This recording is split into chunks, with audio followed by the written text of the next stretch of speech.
Radio Inkinzo ijwi ry'ibiyaga binini.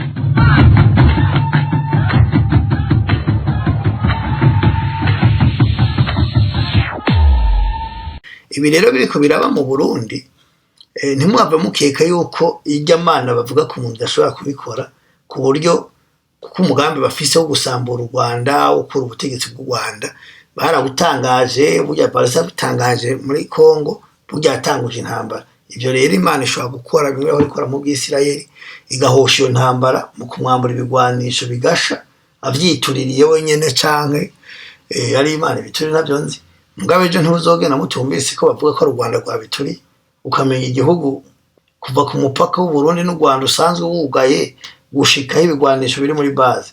Nibaza ko hari intera itarino ariko ntazogenda batabivuze kubera ko iyo bavuze igitoro n'u Rwanda, iyo amazi akamye byanse ko rigide zitanga amazi n'u Rwanda, iyo amatara yagiye abanyagihugu bakabura amatara n'u Rwanda, ibintu byose bibi byose bavyeka ku Rwanda.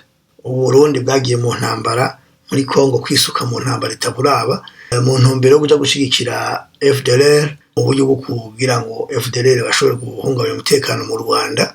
Ivyo babisezeye bakiri mu ishamba n'ubu baracavyerekana. Igihe basaba ko ONU yobafatira ibihano bakabambura ibigwanisho, abanse ko bafatirwa ibihano n'Ubufaransa ndetse n'Ububirigi bankira ONU gushiraho ibihano kuri FDLR. Amasezerano yabereye Rusaka avuga yuko imihari yose iri muri Kongo gushirirwanisho hasi yabaye mu 1999. Ayo masezerano arahari. Abari bahagarariye ivyo biganiro ni nabo bahagarariye ibiganiro biro kubera Washington byabaye hagati y'u Rwanda na Kongo bavuga yuko Kongo yoshikiriza FDLR u Rwanda bagataha.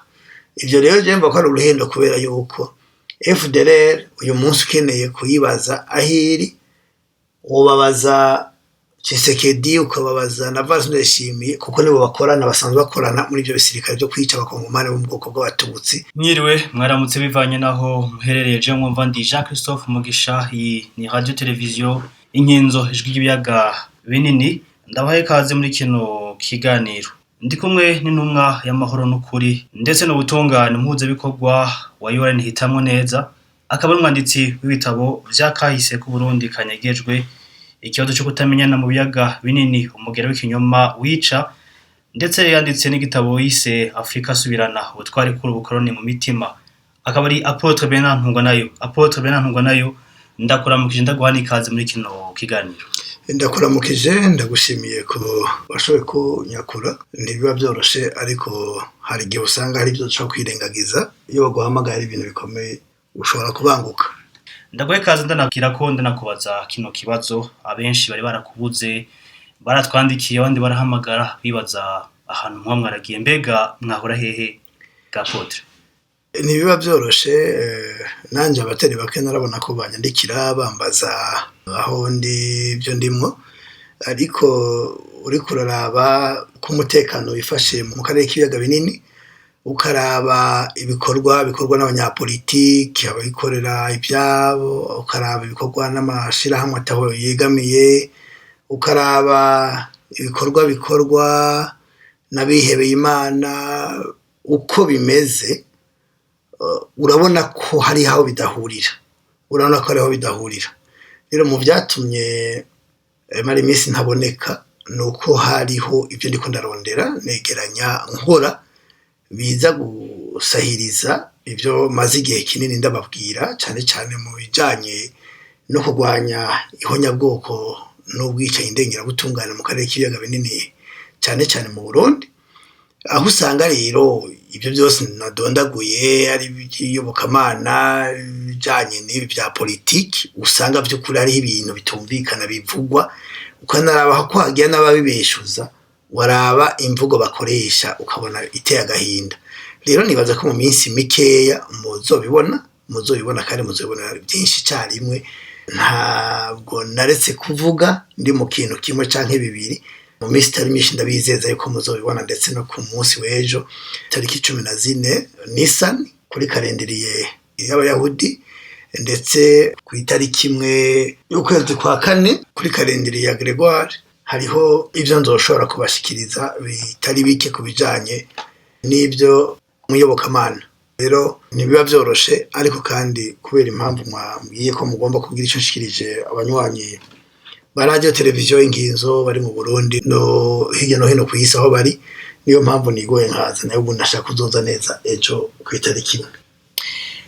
Urakoze cane, reka ndaguha ikaze rero wowe wese yakurikiye radio televiziyo Inkinzo ijwi ry'ibiyaga binini. Apotre, abantu bariko baribaza cane cane mu gihugu c'u Burundi, bariko baribaza amakuru bariko barumva aho mu gihugu c'u Burundi ariko haraturika amabombe ndetse humvikana n'amasasu menshi, ndetse abanyagihugu bose bakaba bafise ubwoba. Mbega mwashoboye kumenya ibiriko biraba muri ico gihugu c'u Burundi? Ni kiki mubitubwirako? Ikintu umuntu wese agomba kumenya nuko twebwe nk'ishirahamwe URN Hitamo Neza, ishirahamwe ryiyemeje kurwanya ivyiyumviro vy'ihonyabwoko n'ubwicanyi butungane mu Burundi no mu karere k'ibiyaga binini, no kumenya ko ahantu hose tuba tuhari, kubera ko abakorewe ihonyabwoko bari mu gihugu cose, bari mu karere k'ibiyaga bigari, kandi n'uyu munsi riracyariko rirakorwa. Ivyo kumbure ndagira ico nja kubivuga ko mu kanya mbanje kusubiza ku kibazo mbajije. Ubwa kabiri ikibazo mbajije ndagihereye ko twabimenye mu masaha ya ku mugoroba hariya mu ikambi ya base militaire yo ku Musaga canke mu Kinanira niko hitwa, kera hitwa ku Musaga, hari impanuka yabaye itaramenyekana ico yavuyeko, kuko yaba umuvugizi wa gisirikare General Baratuza canke abandi ntibaragira ico bivuga ko, ntibaramenyesha vyavuyeko. Nuko ikambi ya base mu bubiko bwayo bw'ibigwanisho hariho ububiko bwafashwe n'umuriro, hanyuma umuriro utuma amasasu n'amabombe n'amagrenade birimo bituragurika, ndetse mu makaritiye yegeranye n'iyo kambi hakaba hariho amazu yononekaye ku mpande, aho asanga ivyo bibombe biguruka bikagenda bikava mu ikambi bikarenga bikaja mu makaritiye bikagwa ku mazu. Kugeza ubu tuvugana mumbajije ikiganiro hariho amasasu n'amabombe akituragurika muri iyo kambi, aho rero abantu bo ku Musaga, mu Kinanira ya mbere, ya kabiri n'iya gatatu ndetse n'iya kane bose binyegeje mu mazu batanasohoka. Hanyuma ndetse akaba washoboye no guhumuriza abanyagihugu mu buryo bwa kumenyesha amakuru kuri radio, uretse ko baratuzagiye kuri X akavuga yuko ari ivyo vy'ububiko bwatewe n'umuriro. Hanyuma igitangaje gikomeye nuko ibibazo vyaciye biba ari byinshi, kuko bamwe mu banyagihugu baba hafi y'ayo makambi ya base mu Kinanira, Musaga, abenshi baciye bahunga bagahungira mu misozi, abandi bagahungira za Kanyosha. Abavyeyi rero batatanye, ntibari kumwe n'abana babo, ndetse hakaba hariho n'umwana yatowe bamutaye afise hagati y'amezi nk'abiri n'atanu atandatu. Uyo mwana nawe bakaba bamutaye mu nzira bahunga hariya no muri gisagara ca Bujumbura, kuko benshi baciye bava mu muji bahungira muri Bujumbura rirare. Ivyo rero byari bikwiye ko hagira umutegetsi ahumuriza abarundi, ahumuriza abanyagihugu, bakamenya ko ari uwo muriro wadutse atari bateye nk'uko bakunda kubivuga. Ariko ivyo bashobora kuba babiretse guhumuriza abarundi muri iyo mvo kugira ngo bagire abo bafata. Murabizi yuko ari bagashoza ntambara, ubutegetsi bwa CNDD-FDD ni gashoza ntambara. Ivyo ko byabaye baraje bazovuge yuko ari abo batavuga rumwe, ari abatutsi canke babakoreye dutabara, bavuge ivyo bakunda kuvuga kugira ngo bumvikane yuko batewe, canke ko ari abagomba guherika ubutegetsi bwa Patrice Ndayishimiye. Bashaka kuvuga ibintu vyinshi, ariko umuntu yoraho no kwiyumvira yuko bashobora kuvyegeka ku banywanyi bashigikiye Bunyoni yuko ari babikoze kugira ngo bashobore guheza ibigwanisho biri mu gihugu. Aha rero umuntu yoshaka kwiyumvira mbere yuko nimba uyu munsi umuriro ushobora gushikira ububiko bw'igisirikare bubikomwe ibigwanisho nka base bugasha nk'uko buhiye amasankari, uribaza gute ku bijanye n'ibigwanisho igihugu gifise? hamwe ico cigitewe cotabagwa n'iki batabigwanisha kizoba gisigaranye mu gihe ububiko bwa base buhiye bugatokombera. Ico ni ikintu ca kabiri. Iyo ububiko nk'ubwo buhiye nta kuzimya kubaho, kubera ko umuriro wafashe amasasa, amagrenade, amabombe ntabwo bawuzimisha amazi, nta kiyo kiwuzimya. Kugira ngo bihere nuko byaka bigahera bikiheza, hama bimaze guhera bigacureha kuko biheze, ntawe bibuza rero guturika. Nibaza ko igihugu kiyahombeye ibitari bike, cyane cyane mu kwishongora ko gutera ibindi bihugu, kuja kwica abantu hirya no hino. Nibaza ko ibi bintu byoha ikigwa ubutegetsi bwa Base Ndayishimiye hamwe n'umugambwe akomokamo, bakaya kwama bishongora intambara, kuko nahari bagashoza ntambara barabona yuko yamana bava ko bashize imbere itarinda n'ibigwanisho byabo bazokoresha mu kurwana bica abo bavuga ko bagomba kwica no gukura ku butegetsi. Ku bijanye n'ibindi bijanye n'intambara barimwo, urabona nimba mukurikira naho mutakimbajije, mumbajije ikibazo gikomeye mu mwanya utoroshe. Uburundi bwagiye mu ntambara muri Kongo, kwisuka mu ntambara itaburaba mu ntumbero yo kuja gushigikira FDLR, uburyo bwo kugira ngo FDLR bashobore guhungabanya umutekano mu Rwanda.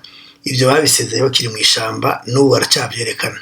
Mwaraye mubonye yuko icegera c'umuvugizi hariya muri Kongo yavuze yuko batanguje operation yo gufata aba FDLR bari muri Kongo ngo bashire ibigwanisho hasi. Bavuze yuko bakoresheje amakamba 3 ari azobikora. Nibaza ko ivyo ari uruhendo. Ikibabaje nuko mbona batabibeshuza, atanabo mbona babibeshuza. FDLR nibaza yuko itarondereshwa amabatayo 3, kuko aho bari barahazi. FDLR abayihaye ibigwanisho kuva 1994 barazwi, n'uyu munsi bariho. Igihe basaba ko oni yo bafatira ibihano bakabambura ibigwanisho, abanse ko bafatirwa ibihano n'Ubufaransa ndetse n'Ububirigi, bankira oni gushiraho ibihano kuri FDLR.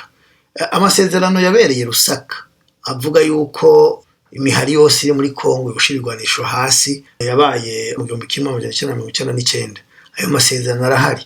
Abari bahagarariye ivyo biganiro ni nabo bahagarariye ibiganiro biriho kubera Washington, byabaye hagati y'u Rwanda na Kongo, bavuga yuko Kongo yoshikiriza FDLR u Rwanda bagataha. Ivyo rero je mva ko ari uruhendo, kubera yuko FDLR uyu munsi ukeneye kuyibaza ahiri, ubabaza Tshisekedi, ukababaza na Base Ndayishimiye, kuko nibo bakorana, basanzwe bakorana muri ibyo bisirikare byo kwica abakongomani bo mu bwoko bw'abatutsi. Mwarabonye intera hamwe yafashwe general ifatirwa Igoma, ijyanwe iwabo mu Rwanda, twabibonye ku mbuga ngurukana bumenyi. Uriya mu general arayobewe aho bari, arayobewe igene byifashe. Ntiyafashwe yambaye impuzu za gisirikare ca Kongo. No kuva ko intera hamwe ziri mu gisoda ca Kongo. Igisoda ca Kongo rero ntigikeneye gukoresha ikambi 3 kugira ngo zifate intera hamwe, kuko barazizi, barakorana, ni bari kwigirisha. Ibi rero ni bimwe byo kubesha abantu. Ibi rero biriko biraba mu Burundi, ntimwava mukeka yuko ijya mana bavuga ko umuntu ashobora kubikora, ku buryo kuko umugambi bafise wo gusambura u Rwanda, ukura ubutegetsi bw'u Rwanda. Barawutangaje, burya barasa bitangaje muri Kongo, burya atanguje intambara. Ivyo rero Imana ishobora gukora bimwe aho ikora mu bw'Isirayeli, igahosha iyo ntambara mu kumwambura ibigwanisho bigasha, avyituririye wenyene canke ari Imana bituri navyo nzi. Mugabe je ntuzogena mutumbise ko bavuga ko u Rwanda rwabituri, ukamenya igihugu kuva ku mupaka w'u Burundi n'u Rwanda usanzwe wugaye gushikaho ibigwanisho biri muri base.